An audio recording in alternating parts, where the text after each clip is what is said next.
इस वीडियो में हम आपके लिए लाए हैं फिजिक्स का क्वेश्चन। तो चलिए इस वीडियो में हम देखेंगे जो 126 से लेके पूरे 150 तक के क्वेश्चन हैं।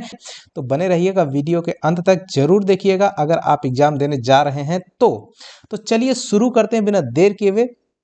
पहला जो क्वेश्चन है देखिए 126 नंबर का, ओम के नियम के अनुसार V equal to I R होता है। तो इसमें क्या चीज होती है, एक्चुअली R कांस्टेंट होता है तो V is directly proportional to I होता है। ये आपका करेक्ट हो जाएगा, ऑप्शन नंबर डी में दिया हुआ है। सिंपल सा क्वेश्चन है डी। 127 नंबर देखिए, तार का प्रतिरोध जो होता है R की बात कर रहा है, निम्नलिखित में से किस कारक पर निर्भर करता है। सो R इक्वल टू होता है rho into l by a. So R is directly proportional to L and R is directly inversely proportional to cross sectional area. तो आपको पता होगा कि अनुप्रस्थ काट के क्षेत्रफल, लंबाई और यहाँ टेम्परेचर दिया हुआ है तो थोड़ा बहुत इस पे भी डिपेंड करता है, यानी कि उपर्युक्त सही इसका सही आंसर हो जाएगा डियर, ये आपका करेक्ट हो जाएगा। ये जो आपका है ये देख रहे हैं, ये उस मटेरियल पर डिपेंड करता है। तो मटेरियल में जाहिर सी बात है अलग अलग मटेरियल का टेम्परेचर भी अलग अलग होता है, तो उस पर भी ये निर्भर करता है। चलिए आगे बढ़ते हैं। 128 नंबर का क्वेश्चन है, एक विद्युत सर्किट में विद्युत धारा को नियमित करने के लिए प्रयोग किए जाने वाला यंत्र है ना। नियमित करने यानी कि उसको एक प्रकार से जिस लेवल में चाहिए उस लेवल में जरूरत के अनुसार में करंट को फ्लो कराने के लिए जो यंत्र की जरूरत पड़ती है उसको रिहोस्टेट बोलते हैं। धारा नियंत्रक हिंदी में कहते हैं, यानी धारा को कंट्रोल करने वाला, है ना। तो वही यहाँ पूछ रहा था, सही हो जाएगा आपका सी वाला क्वेश्चन। देखिए अगला है सी ऑप्शन सही होगा इसमें। और 129 का, असमान का मतलब जो इरेगुलर है, कहीं मोटा कहीं पतला। अनुप्रस्थ काट के एक धात्विक चालक, है ना। अनुप्रस्थ काट का मतलब आपको पता होगा, जैसे ये मान लीजिए पाइप है ना, ये कोई तार है या पाइप है। एक तो इसको सीधा सीधा ऐसे काटा जा सकता है, राइट, और एक तो इसको इस तरह से बीच बीच में से काटा जा सकता है। तो ये वाली जो काट होती है इसी को अनुप्रस्थ काट बोलते हैं या फिर क्रॉस सेक्शनल एरिया बोलते हैं। इसको काटने के बाद ये सेक्शन आपका सर्कुलर डिजाइन में दिखता है। तो इसने क्या कहा, असमान का मतलब जैसे ये एक समान है लेकिन ये असमान है। जैसे कहीं पे ये देखिए यहाँ पे इतना है, उसके बाद इतना मोटा हो गया, देख रहे होंगे, फिर उसके बाद थोड़ा सा और कम पतला हो गया, फिर और पतला हो गया, देख रहे हैं। तो इस तरह से ये हो गया आपका असमान, देख रहे हैं। यहाँ पे इसकी थिकनेस यानी क्रॉस सेक्शनल एरिया, यहाँ पे देख रहे हैं इतना है, यहाँ पे और ज़्यादा है, यहाँ पे थोड़ा और कम है, यहाँ पे बिल्कुल ही कम है। तो एक ऐसा तार है, इसमें से एक करंट आई फ्लो हो रहा है। कह रहा है कि स्थिर विभवांतर लगाया गया है। इनके सिरों के बीच में जो विभवांतर है वो आपका स्थिर है। संपूर्ण चालक में जो मध्य स्थिर रहता है तो वो क्या होगा, है ना। विभवांतर तो ठीक है, लेकिन अलग अलग सेक्शन के लिए, जैसे ये एक सेक्शन हो गया, ये एक दूसरा सेक्शन हो गया, ये एक तीसरा सेक्शन और यहाँ पे ये फोर्थ सेक्शन है ना। इस तरीके से तो अलग अलग सिरों के बीच विभवांतर अलग अलग रहेगा। मान लीजिए V1 V2 V3 है और आपका V4 है, राइट। तो जो आपका यहाँ पे देखिए जो विभवांतर यहाँ पे सेम, यहाँ बोल रहा है कि कौन सा स्थिर रहता है ना। तो विभवांतर आप देख रहे हैं V1 V2 V3 V4 ये अलग अलग रहने वाला, वेरी करेगा। क्यों, क्योंकि जो प्रेशर है ना, रेजिस्टेंस सबका अलग अलग बदलता रहेगा। लेकिन हाँ, करंट को फ्लो होने के लिए देखिए तो आपको सिर्फ और सिर्फ एक ही रास्ता मिल रहा है। इसका मतलब जो इनमें से होकर के जाने वाली धारा है उसका मान कभी भी नहीं बदलेगा इस सिचुएशन में। तो स्थिर कौन रह रहा है, आपका करंट स्थिर रहेगा, बाकी सभी चीजें बदलती चली जाएंगी। तो आपका ये क्या सही हो जाएगा, ऑप्शन नंबर ए आपका करेक्ट हो जाएगा। विद्युत धारा वो स्थिर रहता है। चलिए आगे बढ़ते हैं अगले क्वेश्चन की तरफ। देखिए 130 नंबर का ये क्वेश्चन है। इसमें कह रहा है नीचे दिए गए सर्किट में अमीटर दिया हुआ है और वोल्ट मीटर दिया हुआ है, इनके द्वारा दर्शाई गई संख्या 6 एम्पियर और 12 वोल्ट है। तो आपको पूछ रहा है प्रतिरोध का मान क्या। ये आपको धारा I दी हुई है, ये आपका विभवांतर V है, तो आपको R पूछ रहा है। R equal to V upon I होता है, ये हमको पता है। तो यहाँ से R बराबर क्या हो जाएगा, V कितना है हमारा 12 वोल्ट है और 6 से डिवाइड कर देंगे तो आपका 2 ओम हो जाएगा आंसर। तो सही आंसर क्या हो जाएगा, ऑप्शन नंबर सी आपका 2 ओम इस तरह से बनता है। अभी तक तो बच्चों आप बिल्कुल नॉर्मल क्वेश्चन देख रहे हो, लेकिन अभी बने रहिए, आगे देखते रहिए क्या होता क्या है। चलिए देखिए 131 नंबर क्वेश्चन, एक चालक में 5 मिनट में 1500 कूलाम के आवेश प्रवेश होते हैं और उतने ही आवेश बाहर निकलते हैं। यानी कि जाहिर सी बात है कि तार एक जैसा ही है, यानी धारा एक समान। इस तरह से कोई तार है, इसमें जो है कह रहा है कि इसमें आपके t equal to 5 minute, t equal to 5 minute, 5 minute का मतलब हो गया 5 इंटू 60 सेकेंड, यानी कि 300 सेकेंड की बात कर रहा है। 300 सेकेंड में कह रहा है कि 1500 कूलाम, Q इक्वल टू कितने हैं, 1500 कूलाम आवेश प्रवाहित हो रहा है। तो इसमें पूछ रहा है विद्युत धारा, तो यहाँ पे हमको पता है एक formula Q equal to I into T होता है, तो I बराबर क्या हो जाएगा, Q बाई टी। Q कितना है हमारा 1500 और T कितना है हमारा 300, 0 0 0 कट जाएगा, 3 से ये 5, तो 5 एम्पियर आपका सही आंसर हो जाएगा। तो कितना करंट फ्लो होगा इस तार में, 5 एम्पियर का। चलिए आगे बढ़ते हैं अगले क्वेश्चन की तरफ डियर। 132 नंबर, समान पदार्थ है, मटेरियल सेम है, राइट, दो तार जिनकी लंबाई और त्रिज्या का अनुपात दिया हुआ है, राइट। अगर मैं पहले तार, दो तार हैं, है ना, एक तार यहाँ पे इस तरह से दिया हुआ है और एक जो है दूसरा तार है यहाँ पे, है ना। अब इसकी जो है लंबाई और त्रिज्या, इसकी लेंथ है L1, इसकी लेंथ है L2, इसकी त्रिज्या R1, इसकी त्रिज्या है R2। तो इनके रेशियोज दिए हुए हैं और मटेरियल क्या कह रहा है, समान पदार्थ के हैं, तो इनका जो मटेरियल होगा रो वो सेम रहने वाला है। तो देखिए इसमें इसका रेजिस्टेंस क्या बन जाएगा, अब जब मोटाई R1 R2 है, डिफरेंट डिफरेंट है, तो इसका क्रॉस सेक्शनल एरिया A1 हो जाएगा और इसका मान लीजिए कि A2 हो जाएगा, बदल जाएगा। तो यहाँ पे R इक्वल टू क्या हो जाएगा, रो इंटू L1 और बाई में A1, और दूसरा क्या हो जाएगा यहाँ पे R2 बराबर रो इंटू L1 L2 बाई में A2 हो जाएगा। चूंकि ये सर्कुलर डिजाइन है तो पाई R1 पाई R2 हो जाएगा, तो rho into L1 by pi R1 square, और R2 का मान क्या बन जाएगा, रो इंटू L2 बाई में पाई R2 स्क्वायर। अब हम क्या कर देते हैं, R1 बाई R2 निकाल लेते हैं, तो यहाँ से R1 बाई R2 निकाल लीजिए, तो देखिए क्या बन जाएगा, रो इंटू L1 बटे में पाई R1 स्क्वायर बटे ये पूरा एक बन गया, और ये दूसरा वाला नीचे में यहाँ पे देखिए rho into L2 by pi R2 का स्क्वायर, ये पूरा, अब रो से ये रो डिवाइड हो जाएगा, है ना, पाई से पाई डिवाइड हो जाएगा, ये R2 ऊपर में चल जाएगा और R1 नीचे में, तो देखिए बचता क्या है, R1 बाई R2, है ना। इसने क्या कहा, विद्युत धाराओं का अनुपात पूछ रहा है, तो हमने यहाँ पे R1 R2 निकाला हुआ है।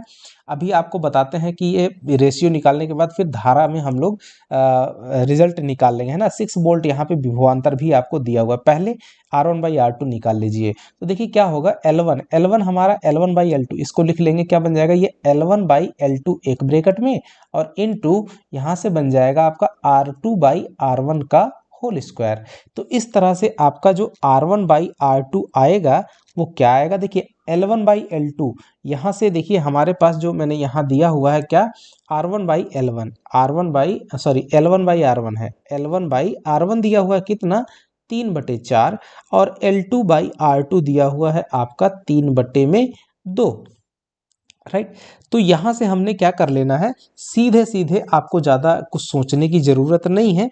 हमने करना क्या है, देखिए अगर हम चाहें तो इसमें एक तरीका लगा सकते हैं, क्या कि डायरेक्ट L1 बराबर 3 और R1 बराबर 4 एज्यूम कर लीजिए, L2 बराबर 3, यानी कि दोनों की लेंथ सेम हो जाती है, और R2 बराबर 2 मान लेते हैं, राइट। बस यहाँ पे वैल्यू सब्सटीट्यूट कर दीजिए तो आपको मिल जाएगा, देखिए L1 बाई L2, L1 की वैल्यू है 3 और बाई में L2 यानी कि 3, और इनटू में R1 कितना है, R1 है आपका 4, और R2 ऊपर रखना है तो 2/4, और इसका होल स्क्वायर बराबर, ये तो 1 हो जाएगा, R1 बाई R2। आपको जहां भी रेशियो मिले तो डायरेक्ट ऐसे कर लीजिए, वो ऑटोमेटिक डिवाइड होकर के वही एक्चुअल वैल्यू देने वाला है। अब 2 से ये देखिए 2 दूनी 4, तो 1/2 का होल स्क्वायर मिल जाएगा, यानी कि 1/4। तो हमको मिल गया कि R1 बराबर 1 और R2 बराबर 4। बस ये जो वैल्यू आ गई, अब हमको क्या करना है, यूज कर लेना है। अब इसने क्या कहा कि ये रेजिस्टेंस हमको मिल गए, 1 ओम 2 ओम मान लेते हैं इसको, है ना, 1 ओम 4 ओम ऐसे मान लेंगे, समांतर क्रम में जुड़े हुए हैं, है ना। ये समांतर क्रम में इनकी विद्युत धाराओं का अनुपात हमको पूछ रहा है, राइट। तो विद्युत धारा ये समांतर क्रम में, देखिए अब रेजिस्टेंसेस को समांतर क्रम में जोड़ दीजिए इस तरह से, इस तरह से जब आप जोड़िएगा तो इसमें देखिए I1 धारा, इसमें I2 धारा बहेगी, तो इस तरह से, और इसका जो विभवांतर है वो आपका कितना है दिया हुआ है, देखिए ये आपका है 6 वोल्ट का, राइट। ये 6 वोल्ट का विभवांतर है इनके सिरों के बीच में। तो अब हमने क्या करना है, I1 और I2 का मान निकालना है। तो I1 बराबर क्या हो जाएगा, V equal to I R होता है ना, V equal to I R. तो I equal to V upon I, V कितना है 6 और V अपॉन आर हो जाएगा। तो R1 है 1, तो ये आपका आ जाएगा 6 एम्पियर। I2 का मान अगर निकालना चाहिएगा तो 6 बाई में क्या लिखा जाएगा 4, यानी कि 3 बाई में 2 एम्पियर, यानी कि 1.5 एम्पियर आया। अब हमको दोनों का अनुपात चाहिए, तो क्या कर देना है, I1 और बाई में I2 बराबर 6 बटे में 3 बटे में 2 हो जाएगा। अब ये 2 ऊपर चल जाएगा, 6 इंटू 2 बाई में 3, 3 से ये 2 दूनी, तो ये हो जाएगा 4 और बाई में 1, तो 4:1 ये आपका आएगा, 3 दूनी 6, 4:1 I1 बाई I2। तो ये हमारा आ रहा है 4/1, है ना, V equal to I R. So I inversely proportional, तो 4:1 हो जाएगा। इसमें कहीं पे नज़र नहीं आ रहा है डियर। तो बच्चों इसमें से कोई ऑप्शन मैच तो नहीं कर रहा है, फिलहाल मैंने कैलकुलेशन किया हुआ है। तो एक काम करना, आप जो है इसको फिर से रीचेक कर लीजिएगा कि मुझसे कहाँ पर गलती हो रही है, या फिर मेरा तरीका कौन सा गलत है कि ये इसमें से कोई आंसर मैच नहीं कर रहा है। लेकिन मुझे लग रहा है कि होना चाहिए 4:1। फिलहाल आप इसको कमेंट में कमेंट करके ज़रूर बताइएगा। आप भी अपना कैलकुलेशन करके आंसर बताइएगा कि इसमें से कौन सा होने वाला है, इन चारों में से कौन सा सही होगा। क्या मेरा आंसर सही है या गलत है, ये भी बताइएगा। ठीक है, चलते हैं, बढ़ते हैं अगले क्वेश्चन की तरफ, क्योंकि इसमें समय बहुत ज़्यादा लग जाएगा। 133 नंबर का क्वेश्चन है। देखिए 200 वोल्ट की लाइन से जुड़े 5 एम्पीयर विद्युत धारा को वहन करने के लिए 400 ओम के कितने प्रतिरोधक की आवश्यकता होगी, राइट। तो कह रहा है कि how many 400 ohm resistors are required to carry 5 ampere of current connected to 200 volt line। ठीक है, तो 5 एम्पियर धारा आपकी दी हुई है कितनी, 5 एम्पियर की। इसका विभवांतर है आपका V इक्वल टू, देखिए विभवांतर दिया हुआ कितना, 200 वोल्ट, राइट। अब हम क्या करेंगे, ये जो वायर है, इस वायर का जो रेजिस्टेंस है, टोटल रेजिस्टेंस यानी सर्किट का एक प्रकार से रेजिस्टेंस, क्योंकि इसका टोटल रेजिस्टेंस निकालेंगे R, है ना, तो क्या हो जाएगा V अपॉन आई। तो V अपॉन आई जैसे आप करते हो तो क्या हो जाएगा 200 और अपॉन में 5, ये आपका आ जाएगा 40 ओम, राइट। तो ये जो 40 ओम आ गया टोटल, ये पूरी सर्किट का रेजिस्टेंस है। अब सोचिए कि पूरी सर्किट का रेजिस्टेंस, जिसमें 400 ओम के कितने रेजिस्टर लगाने पड़ेंगे, कि रेजिस्टेंस लगाने पड़ेंगे या रेजिस्टर लगाने पड़ेंगे कि वो जो है 40 ओम जो है आपका बना देता। आपको करना क्या है, बस कुछ नहीं, 400 ओम को क्या कर देना है, 40 ओम से डिवाइड कर दीजिएगा, तो आपका आएगा 10 रजिस्टर्स, राइट। तो आपका सही आंसर हो जाएगा डी। अब आप सोच रहे होगे सर आप भाग क्यों लगा दिए डायरेक्ट ऐसे, अब आपको समझाते हैं। टोटल सर्किट का जो तुल्य रेजिस्टेंस है वो कितना है, 40। आपको कितने रेजिस्टेंस लगाने हैं। एक चीज और है, जो घर की घरेलू सर्किट होती है उसमें जो कनेक्शन होते हैं, यानी कि ये जो जोड़े जाएंगे 400 ओम के रेजिस्टर, वो किस में जोड़े जाएंगे, वो पैरेलल कॉम्बिनेशन में जोड़े जाएंगे, है ना, पैरेलल कॉम्बिनेशन में। तो जैसे ही आप पैरेलल कॉम्बिनेशन में जोड़िएगा तो उनका तुल्य रेजिस्टेंस यानी कि 1/R इक्वल टू क्या बन जाता है, 1/400 और प्लस 1/400, ऐसे करते हुए जाइएगा तो ये आपका 10 रेजिस्टेंस जोड़ना है, राइट।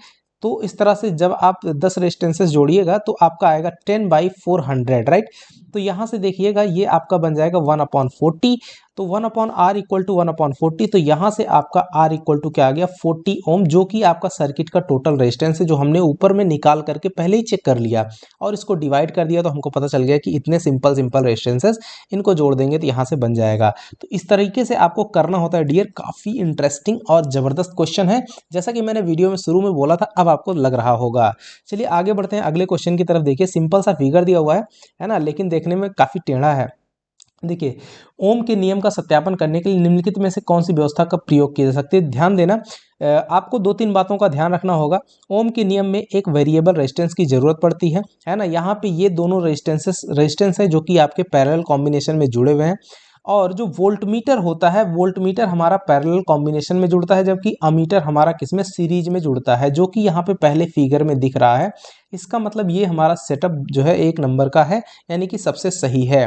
इसमें क्या है, चीज़ें तो ठीक हैं, इसमें ये देखिए ये कनेक्शन भी रॉन्ग है, ये वाला कनेक्शन देखिए सी वाला भी, ये कनेक्शन भी आपका गलत है। ये देखिए यहाँ से सीरीज में चल जाता है। आगे देखिए ये आपका लास्ट कनेक्शन, ये वाला भी रॉन्ग कनेक्शन है, राइट। तो इस तरह से आपने देखना है, यहाँ भी सीरीज कॉम्बिनेशन हो जाता है इसी तरीके से, राइट। और यहाँ पे जो आपका ये अमीटर है, ये भी देखिए सही कनेक्टेड नहीं है। तो इस तरह से आपका ऑप्शन नंबर ए आपका करेक्ट हो जाएगा। तो फिगर से भी क्वेश्चन आते हैं, कुछ क्वेश्चन ऐसे फिगर वाले भी बनते हैं। चलिए आगे बढ़ते हैं अगले क्वेश्चन की तरफ। देखिए दूसरा भी क्वेश्चन है काफी अच्छा सा।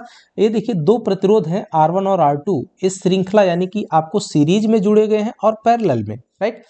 तो इन दोनों को एक बार सीरीज में एक बार पैरेलल में जोड़ा जाए तो उनका जो समांतर इनके संयोजनों पर प्रयोग का वी आई ग्राफ यानी कि जो पोटेंशियल डिफरेंस है और धारा करंट आई, इनके बीच का जो ग्राफ है वो आपको दिखाया गया है कि एक श्रृंखला के लिए है और सीरीज के लिए, तो कौन सा सही होगा इसमें से, ये आपको बताना है। ये देखिए, है ना। तो हम क्या करेंगे, सबसे पहले मान लेते, एज्यूम कर लीजिए आपकी R1 बराबर आपका 1 ओम है, दोनों 1-1 ओम ले लीजिएगा, कोई दिक्कत वाली बात ही नहीं होगी, है ना। R2 भी अगर 1 ओम ले लीजिए अपनी से सुविधा के लिए, या फिर 1 को 2 ओम भी ले सकते हो, कोई दिक्कत नहीं है। तो अगर आप इसको जब सीरीज में जोड़ते हो, सीरीज में जोड़िएगा तो तुल्य प्रतिरोध R बराबर कितना आ जाएगा, 1 + 1 = आपका आ जाएगा 2 ओम। जबकि अगर आप पैरेलल कॉम्बाइंड करते हो तो इनका तुल्य प्रतिरोध मैं मानता हूँ R डैश है, तो 1/1 + 1/1 = 2, ये 1/R डैश होगा। तो R डैश बराबर क्या हो जाएगा, 1/2 ओम हो जाएगा। तो हमको ये दोनों चीज़ें पता चल गई, यानी कि सीरीज में प्रतिरोध कितना आया, 2 ओम हो गया, और पैरेलल में आपका R डैश है जो कि 1/2 ओम हो गया। अब ध्यान देना कौन ज़्यादा कौन कम है, तो साफ दिख रहा है कि कौन ज़्यादा बन रहा है। ज़्यादा हमारा किस में बनेगा, प्रतिरोध ज़्यादा किस में होगा, प्रतिरोध हमारा जब हम सीरीज में जोड़ेंगे तो प्रतिरोध हमारा ज़्यादा होगा, और जब हम पैरेलल जोड़ते हैं तो रेजिस्टेंसेस हमारे क्या हो जाते हैं, रेजिस्टेंस तुल्य प्रतिरोध का मान क्या हो जाता है, कम हो जाता है। तो इसका मतलब क्या हुआ, इसने धारा की बात करी हुई है, ध्यान देना I और V के बीच में। तो जब जब यहाँ पे देखिए इसमें जो है R बढ़ रहा है, R क्या हो गया, बढ़ गया, तो करंट जो है वो क्या हो जाएगा, कम हो जाएगा। किसमें है, ये केस 1 में है, किसमें, केस 1, कौन सा वाला है आपका, सीरीज कॉम्बिनेशन, सीरीज में जब है। दूसरी केस में देखिए ये क्या होगा, R जो है आपका वो घट जा रहा है, तो I जो है वो क्या हो जाएगा, बढ़ जाएगा। तो ये आपका किसमें है, parallel combination, right. Parallel combination, इसका मतलब है कि R कम हो जाएगा, इसका मतलब धारा क्या होगी, बढ़ेगी। जैसे जैसे R आपका घटेगा वैसे वैसे ही आपका जो है धारा क्या हो जाएगी, बढ़ेगी। और हमको पता है कि V is directly proportional to I, यानी कि अगर I बढ़ रहा है, अगर I बढ़ रहा है तो V भी क्या हो जाएगा, उसी रेशियो में बढ़ेगा, और अगर I कम होगा तो V भी आपका उसी रेशियो में कम होगा। तो यहाँ से अब हम चलते हैं ग्राफ पे। अब हमको सारी बातें पता चल गई हैं अभी नहीं क्या आधार पर। तो देखिए पैरेलल में क्या हो रहा है, आई बढ़ रहा है, क्या हो रहा है, आई बढ़ रहा है, तो वी भी क्या होना चाहिए, आई जब बढ़ रहा है तो वी भी क्या होगा आपका बढ़ना चाहिए। तो ध्यान देना, जैसे मान लीजिए ये समांतर क्रम है, आई यहाँ पे है तो वी वाला आपका, पहली बात तो रेजिस्टेंस का मान कितना हो, ये रेजिस्टेंस को ही शो करता है, ये आपका आर डैश है और ये आपका आर है। तो ज्यादा प्रतिरोध किसका होगा, ज्यादा प्रतिरोध है आर का। यहाँ देखिए श्रृंखला वाले का प्रतिरोध ज्यादा है ना। तो आपका क्या जो है समांतर क्रम का प्रतिरोध क्या है आपका, कम है। तो सही क्या बनेगा, जरा ध्यान देना यहाँ पे। तो हमारे हिसाब से ये बनना चाहिए 135 नंबर का जो क्वेश्चन है, देखिए वो आपका दूसरे में, इसमें देखिए अगले वाले में, ये दूसरे वाले ग्राफ को भी देखिए, यहाँ पे आई ऊपर में दिया हुआ है, वी आपका इसमें दिया हुआ है, राइट। तो इसमें हमको तो पहला भी फिगर ये करेक्ट दिख रहा है। अब दूसरे फिगर को भी जरा ध्यान दीजिए, है ना। पहला फिगर भी हमारा राइट हो गया, और दूसरा फिगर पे भी जरा जिक्र करते हैं। वी बढ़ रहा है, अगर वी देखिए यहाँ पे वी है, अब इसने क्या किया कि आई बढ़ रहा है, उसके साथ में वी भी बढ़ेगा, राइट। तो आई बढ़ेगा, वी बढ़ेगा, सेम चीज है। इसने क्या किया, एक्सिस को चेंज कर दिया। जब एक्सिस चेंज हो जाएगा फिर क्या बढ़ेगा, यही सेम चीज जो है आपका रिवर्स हो जाएगा, है ना। जब एक्सिस बदलेगा सेम उसी रेशियो में ये चीज़ें क्या हो जाएंगी, उलट जाएंगी, राइट। तो हमको ये चीज़ देखना है, इसका मतलब है कि दूसरा वाला भी आपका ग्राफ सही खींचा गया है। तो चलिए क्योंकि डाटा सेम है, जो डाटा आपका पहले के लिए है वही डेटा आपका सेकंड के लिए भी है। तो जैसे जैसे मान लीजिए आई और वी के कुछ हम मान रखते जाते हैं तो वैसे वैसे ही आपका ये वैल्यू भी बदलता चला जाएगा। जैसे यहाँ पे आपने आर के जो वैल्यूज़ निकाले हुए हैं, है ना, यहाँ पे एक को कांस्टेंट रख करके दूसरा मान निकालिएगा और ग्राफ खींचिएगा तो आपको ये मिल जाएगा दोनों सही। तो सही आंसर क्या हो जाएगा, दोनों आकृतियाँ दूसरी और पहली और दूसरी दोनों सही हैं। चलिए अगले क्वेश्चन की तरफ बढ़ते हैं। ये देखिए फिर अगेन क्वेश्चन है अच्छा सा, एक सर्किट दिया हुआ है, इसमें वोल्टमीटर द्वारा दर्शाई गई संख्या जो आपको पूछ रहा है, एक्चुअली पूछ रहा है कि रीडिंग इन द वोल्टमीटर, है ना, जो वोल्टमीटर लगाया गया है किसके किसके बीच लगाया, ये जो 6 ओम का आपका रेजिस्टेंस है उसके बीच में एक वोल्टमीटर इस तरह से लगा दिया गया है। तो आपको बताना है कि ये वोल्टमीटर कितनी रीडिंग पढ़ रहा है, यानी कि इसके सिरों के कौन से 6 ओम प्रतिरोध के सिरों के बीच जो विभवांतर है वो उसका मान कितना है, ये आपको कैलकुलेट करना है। तो टोटल विभवांतर जरा देखिए तो यहाँ पे V इतना है। अगर हम टोटल रेजिस्टेंस की बात करें, R की बात, तो ये सब सीरीज में जुड़े हुए हैं तो टोटल रेजिस्टेंस कितना हो जाएगा, 2 4 6 और 6 12, 2 + 4 + 6, ये 4 6 4 10 2 12 ओम, ये इसका पूरी सर्किट का रेजिस्टेंस आपका मिल गया। और ये इसका जो पोटेंशियल डिफरेंस है यानी विभवांतर है इनके सिरों के बीच में टोटल पूरी सर्किट का, वो आपका है 10 ओम। तो अब हमको क्या चाहिए, इनके बीच से, चूंकि ये सीरीज में जुड़े हुए हैं तो इनके बीच जो धारा बह रही होगी वो धारा आपकी एक ही डायरेक्शन यानी कि एक सेम वे में चलेगी, एक ही धारा जो है आपकी सभी रास्तों से होकर गुजरेगी। तो मानते हैं वो धारा I है, तो V = IR से हम उसको कैलकुलेट करते हैं, I = V/R। तो V हमारा कितना है 10 वोल्ट है, 10/R कितना है 12। तो इसको काट दिए, डिवाइड करिए, 2 से 2 × 12, 2 × 5 = 10 बराबर 5/6, राइट। अब जो 5/6 आ गया, इतना एम्पियर आपका आ गया I का मान। अब इसको इस जगह पे लगा देना, चूंकि यहाँ पे धारा क्या है, I है, और ये आपका पोटेंशियल डिफरेंस V है, और यहाँ पे रेजिस्टेंस आपका दिया हुआ है 6 ओम। तो यहाँ से फिर क्या लगा देंगे, हमको चाहिए V = I × R, अप्लाई कर दीजिए। R कितना हमारा 6 ओम है, 6 × I कितना आया 5/6, तो 6 से 6 डिवाइड हो जाएगा, आपका आएगा 5 वोल्ट। तो सही आंसर क्या हो जाएगा, सी वाला ऑप्शन सही हो जाएगा, 5 वोल्ट आपका करेक्ट हो जाएगा। चलिए आगे बढ़ते हैं अगले क्वेश्चन की तरफ। देखिए 137 नंबर का क्वेश्चन, क्या लाजवाब क्वेश्चन है, जरा देखिएगा तो एकदम मजा आ जाएगा, है ना। तो ध्यान देना क्या है, ये कह रहा है 8 ओम प्रतिरोध वाले एक तार को मोड़ करके एक बंद वृत्त बना दिया गया है, बिंदु ए और बी के बीच प्रभावी प्रतिरोध क्या है। कितना साइलेंट किलिंग वाला क्वेश्चन है, समझ रहे हो। मुझे लगता है कि ये इस वीडियो का सबसे सुपर डुपर क्वेश्चन रहने वाला है। चलिए देखते हैं कैसे बनेगा, जरा इसको देखिएगा और कमेंट में ज़रूर बताइएगा कि सर ये वीडियो ये जो क्वेश्चन था वाकई में जो मैं बोल रहा हूँ कि सुपर डुपर सबसे बेहतर रहा होगा। तो हो सकता है वो जैसा आपको लगे वैसा बताइएगा। चलिए फिलहाल क्वेश्चन को समझाते हैं। ये देखिए एक सर्कुलर डिजाइन में एक सीधा सा तार है, सीधा तार था, इस तार की लंबाई जो भी रही हो, मान लीजिए L है, इसी को सर्कुलर डिजाइन में कर दिया गया है तो पूरी लेंथ आपकी L ही रहेगी। लेकिन अब सर्कल में बनने के बाद आपको दिख रहा होगा, जैसे आप इसको इस तरह से करिएगा तो आपको पता चल जाएगा ये लेंथ कितनी है L/4, ये भी L/4, ये भी L/4 हो जाएगी, ये भी L/4 हो जाएगी, राइट।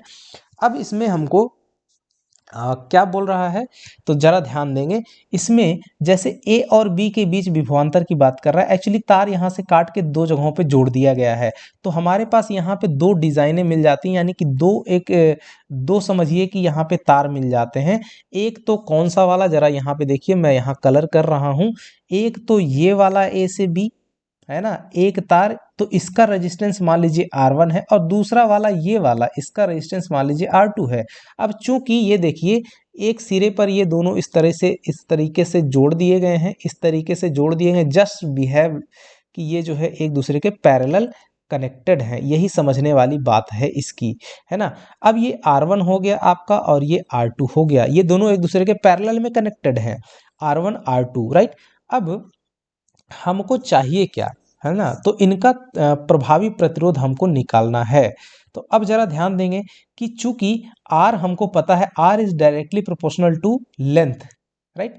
तो लेंथ के डायरेक्टली प्रोपोर्शनल होता है, क्यों? क्योंकि हमको फार्मूला एक पता है, R equal to rho into l by a होता है। तो चूंकि R जो है लेंथ में डायरेक्टली प्रोपोर्शनल होता है, इसका यूज हम यहाँ पे करके रेजिस्टेंस R1 और R2 को निकालेंगे। चूंकि लेंथ यहाँ पे देखिए L बाई 4 है और यहाँ पे आपकी कितनी हो जा रही है, टोटल रेजिस्टेंस R कितना है, R इक्वल टू 8 ओम है। अब इसको कट कर दिया गया दो पीसेस में, चूंकि और लेंथ कितनी थी, L थी। जब लेंथ L से क्या हो जा रही है, L बाई 4 हो जा रही है, तो रेजिस्टेंस R2 का मान क्या हो जाएगा, R2 घट जाएगा। देखिए 1/4 हो जा रही है, ये 4 गुना, तो इसका 8 का 1/4 गुना हो जाएगा, यानी कि 2 ओम बन जाएगा। तो R2 का मान कितना हो जाएगा हमारा, 2 ओम लिया जाएगा। लेकिन R1 का मान देखिए, R1 का मान कैसे निकालेंगे, लेंथ ये दूसरी वाली लेंथ कितनी है, 3/4L। तो L जो है आपका 3/4 जब होगा तो आपका R1 जो है वो चेंज हो जाएगा, 8 इंटू 3/4 हो जाएगा, 4 दूनी 8, यानी कि 6 ओम आपका बन जाता है। तो 6 ओम, R1 का मान कितना हो गया, 6 ओम। तो अब आपको पूछ रहा है कि प्रभावी प्रतिरोध क्या होगा, बस निकाल दीजिए। तो प्रभावी प्रतिरोध 1/R equal to 1/R1 plus 1/R2 बराबर 1/2 और प्लस का 1/6। इसी को सॉल्व कर दीजिए, 1/R इक्वल टू एलसीएम हो जाएगा 6 और यहाँ से 2 3 6 और प्लस का 1, यानी कि 4/6 क्या बन जाएगा, 2/3। 1/R बराबर 2/3, तो R बराबर कितना हो जाएगा, 3/2 ओम आपका सही आंसर हो जाएगा। तो देख लीजिए कौन सा सही है इसमें से, 3/2 ohm, option number b will be correct. I hope कि डियर आपको मजा आ गया होगा इस क्वेश्चन को देख करके। तो चलिए बढ़ते हैं आगे, अगले क्वेश्चन की तरफ। देखिए ये 138 नंबर का क्वेश्चन, 1 किलोवाट है ना, ये शक्ति को दर्शा रहा है। ये क्या चीज है, आपकी पावर है। P इक्वल टू 1 किलोवाट, मतलब कि 1000 वाट की बात कर रहा है। ये शक्ति हमको मिल गई। अब हमको क्या करना है, कह रहा प्रति घंटा यानी time T equal to 1 hour दिया हुआ है, यानी कि 60 इंटू में 60 सेकेंड की बात हो गई, यानी 3600 सेकेंड में T इक्वल टू 3600 सेकेंड और P इक्वल टू 1000 वाट। तो अब इसमें कह रहा है उत्पादित ऊष्मा, है ना। तो P इक्वल टू क्या होता है, W/Q, P equal to W/T, P equal to क्या होता है, W/T, जूल प्रति सेकंड आपका ये होता है, इसी को वॉट कहते हैं। तो जूल प्रति सेकंड, तो यहाँ से हमको क्या कह रहा है, ऊष्मा ऊर्जा का ही रूप होता है। सो W इक्वल टू क्या हो जाएगा, P और इंटू में T। सो P इंटू T, P कितना है हमारा 1000 वाट और इनटू में टी इक्वल टू है 3600 सेकेंड, 3600 सेकेंड। तो यही आंसर हो जाएगा। देख लीजिए कहाँ पे 3600 गुणे 10 की घात 3 जूल, ये हो जाएगा 3600 गुणे 10 की घात 3 जूल, ये आपका, क्योंकि ऊर्जा या ऊष्मा की सेम यूनिट रहती है। तो ऑप्शन नंबर सी आपका सही हो जाएगा। आई होप कि बच्चों आप इसको अच्छे से समझ रहे हैं। आगे बढ़ते हैं अगले क्वेश्चन पे। प्रतिरोधकता का एसआई मात्रक क्लास 10 का स्टैंडर्ड क्वेश्चन है, जो कि जैक बोर्ड में भी आता है। ओम मीटर सही हो जाएगा, ये सबको पता ही होगा। अगला क्वेश्चन 140 नंबर, ये देखिए कितना प्यारा सा क्वेश्चन रहने वाला है। ए और बी दो हीटर हैं, है ना, जो कि 220 वोल्ट और इतना 200 वाट, 220 वोल्ट और 200 वाट, दूसरे पे 220 वोल्ट 40 वाट दर्शाया गया है। वह 220 वोल्ट आपूर्ति के समांतर क्रम में जोड़े गए हैं। सीधा सा यहाँ पे आप रेजिस्टेंस की तरह बना लीजिए, है ना, दोनों इस तरह से जोड़े गए हैं एक दूसरे के समांतर क्रम में। तो समांतर क्रम में जब जोड़े गए हैं तो इनका जो पोटेंशियल डिफरेंस है, इनका जो पोटेंशियल डिफरेंस है वो दिखाया क्या गया है, कितना है आपका यहाँ पे 220 वोल्ट। देखिए दोनों में सेम है और उतने ही सप्लाईज दिए, मतलब कि सेम पे चल रहे हैं। तो 220 वोल्ट ये आपका विभवांतर हो गया। अब आगे पूछ रहा है ना, तो इसकी शक्ति दी, ये वाट कह रहा है, इसकी शक्ति, तो P1 इसकी शक्ति कितनी दी हुई है आपकी 200 वाट और इसकी P2 की शक्ति दी हुई है आपकी 40 वाट। तो हमको पता है कि P इक्वल टू VI होता है, राइट। और अब P इक्वल टू VI होता है, तो यहाँ से अगर हम चाहें तो इनकी करंट की वैल्यू निकाल सकते हैं। तो विद्युत धारा की गणना कह रहा है, तो विद्युत धारा की गणना अगर यहाँ से आप I equal to P upon V निकालना चाहो तो ये बन जाएगा P कितना है आपका, जैसे यहाँ पे इसके लिए आपका I1, चूंकि अगर इसमें I धारा बह रही है तो यहाँ पे ये I1 बट जाएगी और ये I2 हो जाएगी, टोटल फिर यहाँ पे I हो जाएगी, और जहाँ की I equal to I1 plus का I2 बन जाएगा। आप दूसरी तरह से भी निकाल सकते हो, क्या, इसका रेजिस्टेंस निकाल लीजिए, तुल्य प्रतिरोध निकाल लीजिए यहाँ से ये निकाल करके, और फिर आप वहां से भी वैल्यू सब्स्टिट्यूट करके निकाल सकते हो, राइट। तो तो यहां से हम क्या करेंगे, I1 equal to P upon V, right. तो P अपॉन वी क्या हो जाएगा, P हमारा पावर कितना है 200 वाट है 200, और V कितना है हमारा 220, 220 जीरो से जीरो कट जाएगा, है ना। तो ये हमारा बचेगा क्या, बराबर 20/22 डिवाइड कर दीजिए 2 से 11 बार में, और ये 2 से 10 बार में, बराबर 10/11, ये आपका एम्पियर आ गया, ये I1। और I2 जब निकालिएगा, I2 इसी तरीके से निकाल दीजिए, तो क्या हो जाएगा 200 और बटे में 40, राइट। सॉरी यहाँ उल्टा कर दिया हमने, I think yes, P power ऊपर रहेगा यानी कि 40, और अपॉन में V नीचे रहेगा यानी कि 220, जीरो जीरो कट जाएगा, 2 दूनी 4 और 2 से 11 बार में 2/11 एम्पियर। तो अब हमको इसी को क्या कर देना है, जोड़ देना है। सो I इक्वल टू क्या बन जाएगा, I1 प्लस का I2 जोड़ दीजिए, तो 2/11 और प्लस का कितना आया था 10/11, तो 10 2 12/11, जो कि लगभग 1 पॉइंट समथिंग आने वाला है। तो कुछ ज़्यादा लगता है गड़बड़ हो रहा है, ये कुछ गलत हो रहा है डियर, यहाँ से हमको लगता है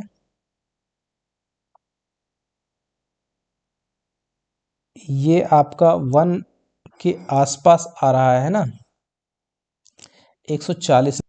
तो डियर यहाँ पे एक अंडरस्टैंडिंग हमारी थोड़ी सी गड़बड़ हो गई। कहाँ पे देखिए ये जोड़ेगा नहीं, क्यों, क्योंकि क्वेश्चन में देखिए हम एक लय में चल रहे थे। क्वेश्चन देखिए जरा इसको ध्यान से, ये क्वेश्चन कह रहा है हीटर बी के द्वारा निकाली जाने वाली विद्युत धारा, यानी कि सिर्फ और सिर्फ एक हीटर यानी हीटर बी। तो पहला वाला हीटर बी कौन सा, ये जो 40 वाट वाला है P2 जिसकी क्षमता है, तो हीटर बी ये वाला है, सॉरी हीटर ये ए वाला है, और ये वाला आपका हीटर बी है।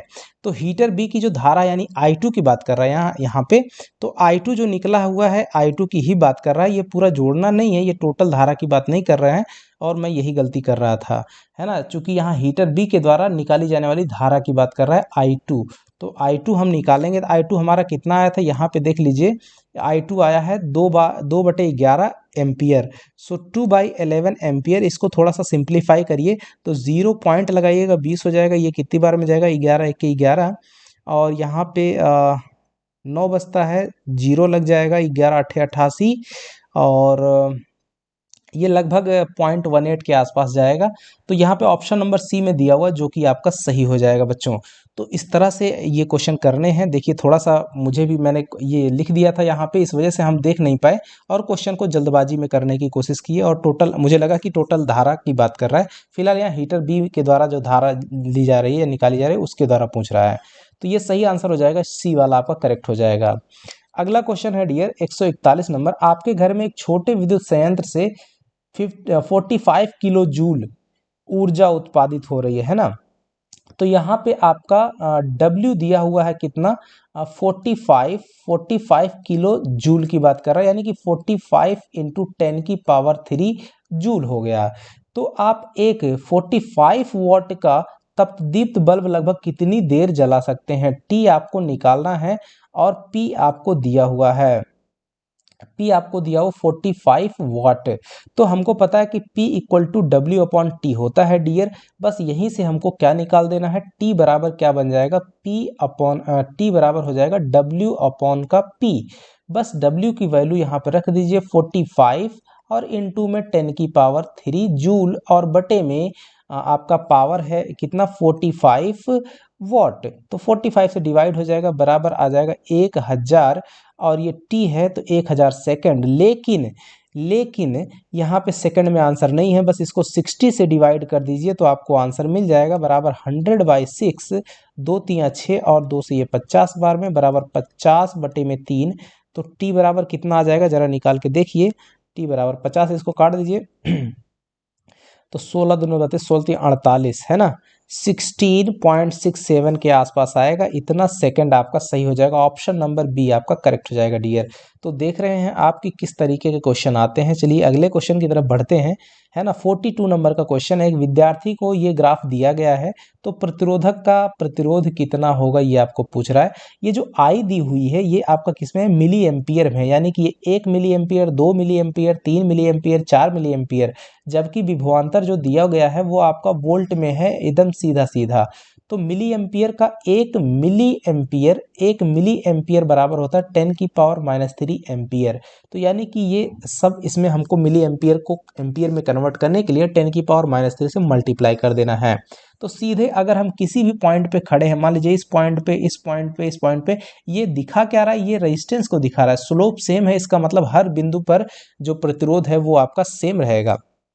तो V इक्वल टू क्या, सॉरी R इक्वल टू क्या होता है, V अपॉन I होता है। तो V कितना है आपका 2 वोल्ट, मान लीजिए ये वाला और ये दोनों को ले रहे हैं, 2 वोल्ट बटे 1 मिली एम्पियर, 1 मिली एम्पियर बराबर 2 बटे 1 गुणे 10⁻³ एम्पियर, है ना, 2 वोल्ट।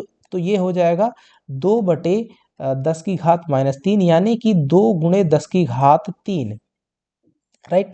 इतना क्या बन जाएगा, ये आर है, इतना ओम हो जाएगा, बराबर आर बराबर क्या बन जाएगा 2, और ये 10⁻³ को हम लोग किलो लिख सकते हैं, तो हो जाएगा आर बराबर 2 किलो ओम। आपका correct answer option number B, right dear. I hope कि आपको समझ में आ रहा होगा। इसी तरीके से जब इन दोनों को लीजिएगा सेम आएगा इन दोनों का, क्यों, क्योंकि ये एक अनुपात आता है जो कि हमारा प्रतिरोध होता है किसका, वी आई ग्राफ एक रेशियो देता है जो कि एक कांस्टेंट रेशियो यानी कि स्ट्रेट लाइन, जो कि हमारा किसको रिप्रेजेंट करता है, रेजिस्टेंस को। आगे बढ़ते हैं, अगला क्वेश्चन नंबर 143, चुंबकीय क्षेत्र रेखाओं के गुणधर्मों के बारे में कौन सा संबंध सत्य नहीं है। गुणधर्मों के संबंध में कौन सा सत्य नहीं है, इसमें सही नहीं है ना। बंद परिपथ बनाते ही हैं वे उत्तरी ध्रुव से निकलते हैं, ये सही है, दोनों सही हैं। ये बिल्कुल गलत है, ऑप्शन नंबर सी, है ना। तो गलत पूछ रहा था तो ये सही हो जाएगा। अगला क्वेश्चन है देखिए 144, एक प्रयोग में एक विद्युत धारा वाहक चालक को एक कंपास पर चुंबकीय सुई के समांतर रखा जाता है, तो विद्युत धारा की दिशा दक्षिण से उत्तर की ओर है। ध्यान दे दीजिए, इस तरह से मान लीजिए ये आपका साउथ होता है, ये नॉर्थ होता है, धारा की दिशा ऐसी ही है। तो राइट हैंड थंब रूल की मदद से जैसे ही आप ट्विस्टिंग करिएगा तो ये आपका इस डायरेक्शन में मूव करेगा। और चूंकि इसने क्या कहा है कि विद्युत धारा ऐसी है, तो जो इसमें पूछा क्या है, विद्युत धारा की दिशा दक्षिण से उत्तर है, तो सुई का उत्तरी ध्रुव पश्चिम की ओर मुड़ जाएगा, दक्षिणी ध्रुव पश्चिम की ओर मुड़ जाएगा, है ना। अच्छा, जो आपका जो मैग्नेटिक निडल है उसकी डायरेक्शन की बात कर रहा है, तो ये जो आपको दिशा मैंने दिखाई ये आपका मैग्नेटिक फील्ड चुंबकीय क्षेत्र की दिशा को दिखा रहा है। मतलब क्या हुआ कि इस पे लाइन खींचिएगा तो ये आपका वेस्ट हो, सॉरी ये आपका ईस्ट हो गया, ये आपका वेस्ट हो गया। तो किधर से किधर को, ये आपका ईस्ट से वेस्ट की तरफ में आपका घूम जाएगा, राइट, यानी कि पश्चिम की दिशा में घूम जाएगा या पश्चिम की ओर मुड़ जाएगा। तो सही आंसर क्या हो जाएगा, उत्तरी ध्रुव आपका पश्चिम दिशा की ओर मुड़ जाएगा। किसके माध्यम से पता चला हमको, राइट हैंड थंब रूल से। अगले क्वेश्चन को देखिए 145 नंबर, एक लंबे सीधे विद्युत वाहक तार में चुंबकीय क्षेत्र की शक्ति, जो चुंबकीय क्षेत्र की शक्ति होती है किसी लंबे सीधे धारावाही चालक तार में, वो किन चीज़ों पर निर्भर करती है, ये आपको क्वेश्चन पूछा गया है। तो देखिए, जो चुंबकीय क्षेत्र होता है, जैसे मान लीजिए एक कोई तार है, इस तार में कोई करंट आई आपकी फ्लो हो रही है, कोई बिंदु है P, इस बिंदु से मान लीजिए R दूरी पर ये कोई तार है जो कि रखा हुआ है ना, और जिसमें आई करंट फ्लो हो रहा है। तो अब ये पूछ रहा है कि और तो इसमें पूछा कि इस तार में बहने वाली यानी बिंदु P पर जो चुंबकीय क्षेत्र है उसका मान कितना होगा। इस तार में जब धारा बहेगी तो इसके चारों ओर क्या होता है, मैग्नेटिक फील्ड जनरेट होता है। तो बिंदु P पर कितना असर होगा उस मैग्नेटिक फील्ड का, तो उसी की आपको बात ये पूछ रहा है, कितना होगा वो वैल्यू, क्या चीज होती है। तो जो फॉर्मूला होता है डियर आपको पता होना चाहिए कि B बराबर चुंबकीय क्षेत्र की तीव्रता का फॉर्मूला μ0 I और बटे में आपका बन जाता है 2 पाई और में आर या फिर डी, जहां जैसे लिखा हो, जहां आर क्या है उससे बीच उसकी डिस्टेंस है, राइट। तो इसका मतलब कि B is directly proportional to I and B is directly proportional inversely proportional to R। तो यही दोनों बातें होती हैं, यानी कि धारा और धारा के समानुपाती, जबकि दूरी के प्रतिलोम समानुपाती, या तीसरा वाला बात सही है, और यहाँ पे प्रत्यक्ष समानुपाती दूसरी बात सही है, और प्रकृति की कोई बात ही नहीं है, यहाँ पे फॉर्मूले में कुछ नहीं नजर आ रहा है। और जहाँ म्यू जीरो अगर आप पूछते हैं तो म्यू जीरो को परमिएबिलिटी ऑफ फ्री स्पेस कहते हैं। फिलहाल तो इसका सही आंसर क्या हो जाएगा, दूसरा और तीसरा दोनों सही होगा, तो ऑप्शन नंबर सी में दिया हुआ जो कि आपका करेक्ट आंसर हो जाएगा। बढ़ते हैं अगले क्वेश्चन की तरफ, 146 क्वेश्चन की तरफ। देखिए बच्चों काफी लंबा क्वेश्चन जो है वीडियो बन जा रहा है, अब क्या करें, फिलहाल आपको समझाएंगे अच्छा ही चाहे जो हो। बढ़ते हैं अगले 146 में। देखिए एक चुंबकीय क्षेत्र में रखे गए विद्युत वाहक तार पर बल की दिशा किस पे निर्भर करती है। देखिए F इक्वल टू क्या होता है, IBL और साइन थीटा होता है। साइन थीटा, अगर थीटा इक्वल टू 90 डिग्री होता है तब आपका जो फोर्स होता है वो मैक्सिमम होता है, यानी कि IBL, राइट। और जो F होता है वो I की डायरेक्शन और चुंबकीय क्षेत्र B की डायरेक्शन दोनों पर डिपेंड करता है। क्यों, जरा इस फिगर को आप गौर से देखिए, यानी किसी चुंबकीय क्षेत्र में रखे धारावाही चालक पर लगने वाले बल की बात कर रहा है। तो ये देखिए मैं जो लाइन खींच रहा हूँ ये आपकी कोई एक समान चुंबकीय क्षेत्र की बात कर रहा है, ये एक समान चुंबकीय क्षेत्र है कोई, और इसमें एक धारावाही ये देखिए रखा हुआ है एक तार इस तरह से। इस तार में आपकी एक करंट जो है फ्लो हो रही है, ये आई, और इस पर जो है बल लग रहा है ऊपर की तरफ, यहाँ दिखा रहे हैं, जरूरी नहीं है ऊपर की तरफ हो सकता है नीचे की तरफ हो, और ये थीटा एंगल बना करके ये चुंबकीय क्षेत्र बी है। तो इस तरह से होता है। तो देखिए जो बी होता है वो किस पे आई, और ये सॉरी ये जो फोर्स होता है ये बी और आई दोनों की डायरेक्शन पर डिपेंड करता है, राइट। तो ये आपका सही आंसर इसमें से मिला लीजिए कि कौन सा वाला होगा, जिसमें आपका आई और बी दोनों की दिशा पे, तो वही वाला सही होगा। विद्युत धारा की दिशा पर लेकिन क्षेत्र की ये गलत होगा, क्षेत्र की दिशा पर लेकिन विद्युत धारा की दिशा पर ये भी गलत होगा, विद्युत धारा की दिशा के साथ साथ क्षेत्र की दिशा पर, हाँ ये सही हो जाएगा, सी वाला में दोनों का जिक्र है, ये सही हो जाएगा। चलिए आगे बढ़ते हैं अगले क्वेश्चन की तरफ। ये देखिए 47 नंबर का क्वेश्चन है, एक विद्युत फ्यूज किस पे आधारित होता है। तो जाहिर सी बात है जब फ्यूज होता है उसको जब करंट ज़्यादा होता है तो उसका हीट टेम्परेचर जो होता है वो बढ़ जाता है, जिस कारण से वो उसका कनेक्शन डिस्कनेक्ट हो जाता है, टूट जाता है। तो ऊष्मीय प्रभाव पर आधारित है, तो विद्युत धारा का जो ऊष्मीय प्रभाव है उसी पर आधारित क्या होता है, विद्युत फ्यूज। अगला क्वेश्चन है 48, एक बॉक्स प्रकार के सौर कुकर के शीर्ष पर कांच के आवरण का उद्देश्य क्या चीज के लिए होता है।